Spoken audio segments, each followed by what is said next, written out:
Maaari bang bumalik sina Yaman at Osgay Girl mula sa Naples? Sabay kaming nagbakasyon. Habang inaasahang ikakasal siya kay Sir Concayaglo, si Osgay Girl, na nagpas siyang humiwalay, ay tumulak para sa isang bagong pag-ibig kay Ken Yaman.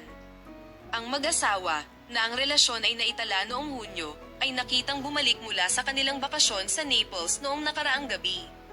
Ang aktres na si Osgay Girl at ang kanyang kasamahan na si Ken Yaman ay nakita sa isang party noong nakaraang taon, at ang kanilang malapit na mga saloobin ay nakalilito. Ang aktres duo, na dumalo sa imbitasyon ng isang brand sa Bodrum Turk, ay nagbigay ng mga intimate na larawan sa buong gabi.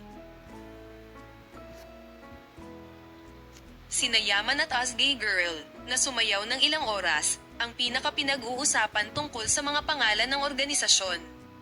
Nauwi umano sa pagsasama ang rapprochement ng dalawa na nagsimula sa imbitasyon. Ang pag-ibig ay naidokumento sa Kadikoy. Ang relasyon ng dalawa ay naidokumento sa Kadikoy noong Hunyo. Sumakay sa kotse ang mag-asawang umalis sa isang lugar kasama ang kanilang mga kaibigan.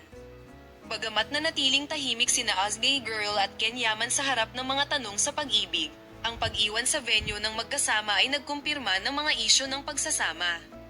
Huling nakita sa kamera ang mag-asawang Osgay Girl at Ken Yaman sa paliparan ng Istanbul kagabi. Si Osgay Girl, isa sa duo na magkasama sa Naples holiday at pumunta rin sa isang business meeting, ay namangha nang makita ang mga mamamahayag.